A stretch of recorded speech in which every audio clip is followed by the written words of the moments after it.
So hello everyone, welcome to the new video. So finally guys, এই হলুদ বস্তার মধ্যে আছে ফ্যানের ক্লাম, রডের ফ্যানের ক্লাম। তো এই ফ্যানের ক্লামগুলো অর্ডার আছে একটা আলিপুরের দোকানে, হার্ডওয়ার্সের দোকানে। তো তার জন্য আর কি রডের ফ্যানের ক্লামের বস্তাটা সাইকেলের কেরিয়ারের মধ্যে রাইখা তারপরে শক্ত করে বানলাম যাতে চালানির সময় না পড়ে এই কেরিয়ারের থেকে সেই ফ্যানের ক্লামের বস্তাটা।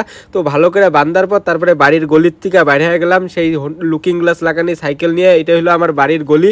তো তোমরা দেখবারই পাইলে তো লুকিং গ্লাস লাগানি সাইকেল নিয়ে পূর্ব খাগড়াবাড়ি ক্লাবের সামনের যে রাস্তাটা, তো এই সোজা রাস্তাটায় চলে যায় খাগড়াবাড়ির দিকে। তো আমাকে খাগড়াবাড়ির দিকে যাইতে লাগবে এই লুকিং গ্লাস লাগানি সাইকেলটা নিয়ে, যেহেতু আমাকে অটো ধরে যাইতে লাগবে আলিপুরের দিকে। আর বাস পাওয়া যায় ঠিকই, কিন্তু বাস প্রচণ্ড পরিমাণে ভিড় হয়। তো যাই হোক, সেই রাস্তা হয় আমি চলে আসলাম খাগড়াবাড়ি চৌপতির এই জায়গায় আসার পর রেড সিগন্যাল পড়ছিল, তার জন্য কিছুক্ষণ দাঁড়ায় ছিলাম যেহেতু রেড সিগন্যাল পড়ছিল।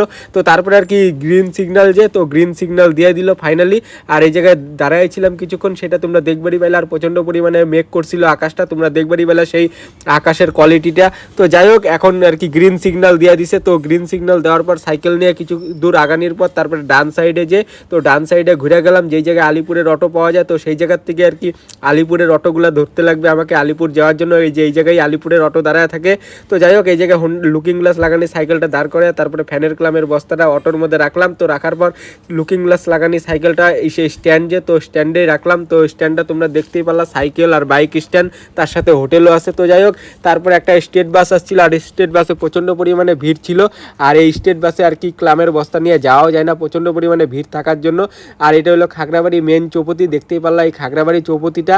আর এই জায়গায় 200 টাকার নোট কারজন টাকা বেশি হয়েছিল, যার জন্য আর কি 200 টাকার নোটও পড়েছিল। তো যাই হোক, কিছুক্ষণ পরে অটোর ভিতরে ঢুকে পড়ছিলাম, আর অটোটাও ফাইনালি ছেড়ে দিল। অটোটা ছাড়ার পর তারপরে অটোতে করে চলে আসলাম ডোডেহাট পার করার পর কাকরিবাড়ি ওভারব্রিজ। এটা হলো ওভারব্রিজ। আর আকাশের কোয়ালিটিটা তোমরা দেখতেই পাচ্ছ কি পরিমাণে আকাশটা মেঘ করছে। তো যাই হোক, তারপরে চলে আসলাম গোপালপুর। এটা হলো গোপালপুর। তো গোপালপুর পার করার পর তারপরে আসলাম বানেশ্বর বৌটি নদী যে ব্রিজটা, এটা হলো সেই বৌটি নদীর ব্রিজটা আর কি। তো ব্রিজটা পার করলাম, তারপরে আসলাম বানেশ্বর বটতলা তো এটা হলো বানেশ্বর বটতলার এই জায়গায় আসলাম। তো অটোটা এই জায়গায় দাঁড়াই ছিল কিছুক্ষণ, আর আমি পিছনে বসেছিলাম। তো যাই হোক, তোমাদের সেই বানেশ্বর বটতলা জায়গাটা আমি দেখাই দিলাম। তো তারপর আর কি বানেশ্বর রেলগেটের এই জায়গায় আসলাম। বানেশ্বর রেলগেটের এই জায়গায় আসার পর এই জায়গায় একটা সারদা স্কুলের গাড়িও দেখবার পাইলাম, তাই তুম করেও একটু দেখাই দিলাম। তো যাই হোক, প্রচণ্ড পরিমাণে তারপরে বৃষ্টি নামছিল, প্রচণ্ড পরিমাণে প্রচণ্ড গতিবেগে বৃষ্টি নামছিল। তো বৃষ্টিটার স্পিড তোমরা দেখবারই পেলা। তো তখন আমি ছিলাম ঘরগড়িয়া সেতু আর ঘরগড়িয়া নদীর যে ব্রিজটা, তো সেই ব্রিজে। তো এটা পার করার পর খোলটা চেকপোস্টের যে রেলগেট,